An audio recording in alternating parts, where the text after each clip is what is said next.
ಲಂಬಾಣಿಗರು ತಮ್ಮ ಆಕರ್ಷಕವಾದ ಉಡುಗೆ ತೊಡುಗೆಗಳಿಂದ ಎಲ್ಲಿದ್ದರೂ ತಟ್ಟನೆ ಗೋಚರಿಸುವ ಜನಗಳೆಂದರೆ ಲಂಬಾಣಿಗರು. ಲಂಬಾಣಿಗರು ಎಂದು ಕರೆಯುವ ಇವರ ಹೆಸರಿನಿಂದಲೇ ಇವರ ಇತಿಹಾಸವನ್ನ ಗುರುತಿಸಬಹುದಾಗಿದೆ. ಲವಣವನ್ನ ಹೊತ್ತು ಊರಿಂದ ಊರಿಗೆ ಮಾರುತ್ತಿದ್ದರಿಂದ ಇವರನ್ನ ಲಂಬಾಣಿಗರು ಎಂದು ಕರೆಯುತ್ತಿದ್ದರು ಎಂದು ತಿಳಿದು ಬಂತು. ಹಾಗೆ ಹೆಂಗಸರನ್ನ ಸಾಮಾನ್ಯವಾಗಿ ಯಾಡಿಗಳೆಂದು ಕರೆಯುತ್ತಿದ್ದರು. ಹಾಗೆ ಕರೆದರೆ ಅವರಿಗೆ ತುಂಬಾನೇ ಸಂತೋಷ, ಯಾಕಂದ್ರೆ ಯಾಡಿ ಅಂದ್ರೆ ಅಮ್ಮ ಅಂತ ಅರ್ಥ. ಇವರನ್ನ ಸುಖಾಲಿಗಳು ಎಂದು ಕರೆಯುವುದುಂಟು. ಇದಕ್ಕೆ ಕಾರಣ ತಾವು ಸುಖವಾಗಿ ಜೀವಿಸುವವರು ಎಂದು ಅರ್ಥ. ಮನುಷ್ಯ ಕಷ್ಟಪಡಲಿಕ್ಕೆ ಹುಟ್ಟಿದರೂ ಇರುವ ತನಕ ದುಡಿದು ತಿಂದು ಸಾಯಬೇಕು ಗಟ್ಟಿ ಧೈರ್ಯ ಈ ಜನರು. ಇವರಿಗೆ ಬಣಜಾರ ಎಂದು ಕರೆಯುತ್ತಾರೆ. ಪಂಜಾಬಿ ಭಾಷೆಯಲ್ಲಿ ಬಣಜ ಅಂದರೆ ವ್ಯಾಪಾರ, ಸಂಸ್ಕೃತದಲ್ಲಿ ವಾಣಿಜ್ಯ ಎಂದು ಹೆಸರು. ಇವರು ವ್ಯಾಪಾರ ತಂದವರಾದ್ದರಿಂದ ಇವರಿಗೆ ಬಣಜಾರ ಎಂದು ಹೆಸರು ಬಂದಿರುತ್ತದೆ ಎಂದು ಅಭಿಪ್ರಾಯವಿದೆ. ಲಂಬಾಣಿಗರ ಹೆಂಗಸರು ಸಾಮಾನ್ಯವಾಗಿ ಕೆಂಪು ವಸ್ತ್ರದಿಂದ ಹೊಲಿದ ಲಂಗವನ್ನ ಧರಿಸುತ್ತಾರೆ. ಅದಕ್ಕೆ ಚಿಕ್ಕ ಚಿಕ್ಕ ಕನ್ನಡಿಯ ಚೂರುಗಳನ್ನ ಮಧ್ಯದಲ್ಲಿ ಸೇರಿಸಿ ನಾನಾ ತರದ ದಾರದಿಂದ ಕುಸುರಿ ಕೆಲಸ ಮಾಡಿರುತ್ತಾರೆ. ಮೇಲೆ ಒಂದು ಕುಪ್ಪಸ ಹಾಕಿಕೊಳ್ಳುತ್ತಾರೆ. ಅದನ್ನ ಕಾಂಚಲಿ ಎಂದು ಕರೆಯುತ್ತಾರೆ.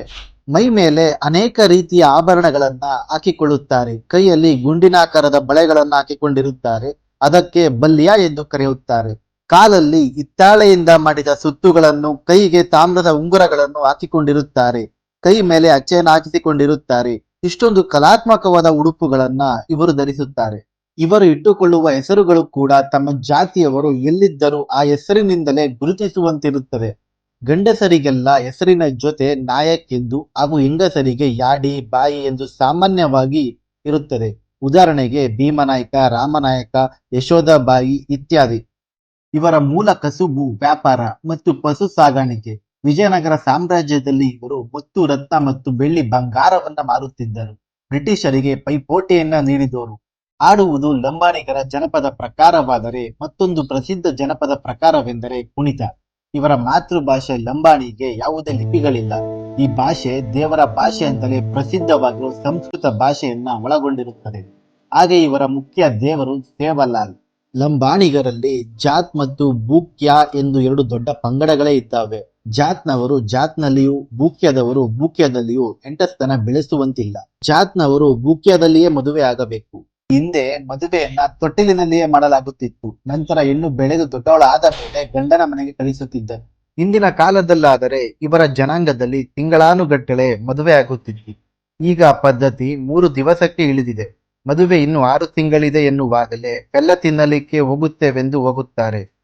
ಬೆಲ್ಲ, ಕೊಬ್ಬರಿ, ಎಲೆ, ಅಡಿಕೆ ಎಲ್ಲವನ್ನ ಗಂಡಿನ ಕಡೆಯವರು ಹೆಣ್ಣಿನೊಂದಿಗೆ ತೆಗೆದುಕೊಂಡು ಹೋಗಿ ಆ ಊರಿನ ಅಟ್ಟಿನಾಯಕನ ಮತ್ತು ಇತರ ಮುಖಂಡರನ್ನ, ಬಂಧು ಬಳಗದವರನ್ನ ಕರೆದು ಗುಡಿ ಗುಡಿ ಎಂದು ಕೊಟ್ಟು ಮಾತುಕತೆ ಆಡುತ್ತಾರೆ. ಸಾಮಾನ್ಯವಾಗಿ ಜಾತ್ ಮತ್ತು ಬೂಕ್ಯದವರಲ್ಲಿ ಒಂದು ಪಂಗಡದವರು 81 ರೂಪಾಯಿ, ಮತ್ತೊಂದು ಪಂಗಡದವರಿಗೆ 61 ರೂಪಾಯಿ ತೆರೆ ಕಟ್ಟಬೇಕು. ಹೆಣ್ಣಿನ ತಾಯಿ ಹೆಣ್ಣಿಗೆ 5 ಸೀರೆ, 5 ಕುಪ್ಪಸ, ನೀರಿನ ಕೊಡದ ಮೇಲೆ ಮುಚ್ಚಲಿಕ್ಕೆ ಹೊಸ ಕೆಂಪು ವಸ್ತ್ರ, ಎತ್ತಿನ ಮೇಲೆ ಹಾಕುವುದಕ್ಕೆ ಗೋಣಿ ಮುಂತಾದವುಗಳನ್ನ ಮುಂಚಿತವಾಗಿ ಸಿದ್ಧಪಡಿಸಿಕೊಂಡಿರುತ್ತಾರೆ. ಇವೆಲ್ಲದಕ್ಕೂ ಕವಡೆ, ತವರ, ಕನ್ನಡಿ, ಗುಂಡಿಗಳನ್ನು ಮತ್ತು ರೇಷ್ಮೆ ಬಟ್ಟೆಗಳನ್ನು ಹಾಕಿ ಹೊಲೆದಿರುತ್ತಾರೆ. ವಧುವಿಗೆ ಹಣೆಯ ಮೇಲೆ ಟೆಕ್ಕಿ, ತಲೆಯ ಹಿಂದೆ ಕೂದಲಿಗೆ ಮಾಟ್ಲೆ, ಚೊಡಗುಗ್ರಿ, ಬೂರ್ಯ, ಕೊರಳಲ್ಲಿ ಆಸ್ಲಿ, ಮುಂಗೈಗೆ ಮೂಟ್, ಬೆರಳಿನ ಉಂಗುರಗಳನ್ನ ಹಾಕುತ್ತಾರೆ. ಸೊಂಟದಿಂದ ಕಾಲಿನವರೆಗೂ ಒಂದು ಜೊತೆ ಕವಡೆ ಸರವನ್ನ ಹಾಕುತ್ತಾರೆ. ಅದಕ್ಕೆ ಸೆಡಕ್ ಎನ್ನುತ್ತಾರೆ. ಕಾಲಿಗೆ ಕಾಲು ಬಳೆ, ಕಾಲು ಉಂಗುರ, ಕೈ ಬೆರಳಿಗೆ ಹಾಕಿದಂತೆ ಕಾಲು ಬೆರಳಿಗೂ ಹಾಕುತ್ತಾರೆ. ಮದುವೆಯ ನಿಶ್ಚಯ ಆದಾಗಿನಿಂದಲೂ ವಧು ಕಾಲಿಗೆ ಗೆಜ್ಜೆ ಕಟ್ಟಿಯೇ ಓಡಾಡಬೇಕು. ಗಂಡು ಹುಡುಗಿ ಜೊತೆ ಮದುವೆ ಆಗುವವರೆಗೂ ಯಾವುದೇ ಕಾರಣಕ್ಕೂ ಮಾತನಾಡುವಂತಿಲ್ಲ. ವಧುವಾದರೂ ಕೂಡ ಮುಖವನ್ನ ಮುಚ್ಚಿಕೊಂಡೇ ಇರಬೇಕು. ವರನನ್ನ ಯಾರಾದರೂ ನೋಡಲು ಬಂದಾಗ ನಿಂಬೆಹಣ್ಣು ಚುಚ್ಚಿದ ಕಟಾರಿ ಹಿಡಿದು ನಿಂತು ಎಲೆ ಅಡಿಕೆ ಕೊಟ್ಟು ನಮಸ್ಕರಿಸಬೇಕು. ವರನಿಗೆ ಸಹಾಯಕನಾಗಿ ಲೇರಿಯ ಇರುತ್ತಾನೆ. ಗಂಡಿಗೆ ಹೆಣ್ಣಿನವರು ಏನು ಕೇಳಬೇಕಿದ್ದರೂ ಈತನನ್ನೇ ಕೇಳಬೇಕು. ಈತ ಬಹಳ ಬುದ್ಧಿವಂತನು, ಚುರುಕನು, ಬಲಶಾಲಿಯೂ ಆಗಿರಬೇಕು. ಇವರ ಮದುವೆಗಳಲ್ಲಿ ವಾದ್ಯ ವಾಲ್ಗಗಳಿರುವುದಿಲ್ಲ. ಆದರೆ ಕೆಲವು ವಂಶ ಪಾರಂಪರ್ಯವಾಗಿ ಬಂದಂತಹ ಡಾಲ್ಯ ಮತ್ತು ಡಾಡಿ ಪಂಗಡದವರು ಸಂಗೀತಗಾರರಾಗಿದ್ದು ಇವರು ಈ ವಾದ್ಯವನ್ನ ಬಾರಿಸುತ್ತಾರೆ. ಪ್ರತಿನಿತ್ಯದ ಜೀವನದಲ್ಲಿ ಇವರು ಅಡುಗೆಗೆ ದಾನ್, ಅನ್ನ, ನಾಗವಾಣಿ, ಸಾರ್, ಬಟ್ಟಿ ಮುದ್ದೆ, ಮುದ್ದೆ ರೊಟ್ಟಿ, ಪಲ್ಜು, ತಿಳಿಸಾರು ಇವುಗಳನ್ನ ಮಾಡುತ್ತಾರೆ. ನೆಂಟರಿಷ್ಟರ ಮನೆಗೆ ಹೋಗಬೇಕಾದರೆ ರೊಟ್ಟಿಯನ್ನ ಬೆಲ್ಲ ಕಟ್ಟಿಕೊಂಡು ಹೋಗಬೇಕು. ಅಕ್ಕಿ ಬಾಟಿ ಮುದ್ದೆ ಮಾಡಿ ತುಪ್ಪ ಬೆಲ್ಲ ಹಾಕಿ ಊಟ ಮಾಡುತ್ತಾರೆ. ಇದಕ್ಕೆ ಒಟ್ಟಿಗಾಟಿ ಎನ್ನುತ್ತಾರೆ. ಒಟ್ಟಾರೆ ಲಂಬಾಣಿ ಜನಾಂಗ ಕರ್ನಾಟಕದಲ್ಲಿ ವಾಸಿಸುತ್ತಿರುವ ಹಲವು ಜನಾಂಗಗಳಲ್ಲಿ ತಮ್ಮದೇ ಆದ ವಿಶಿಷ್ಟ ಭಾಷೆ, ಆಚಾರ, ವಿಚಾರ, ನಡವಳಿಕೆಗಳಿಂದ ಗಮನಾರ್ಹ ಜನಗಳೆನಿಸಿದ್ದಾರೆ.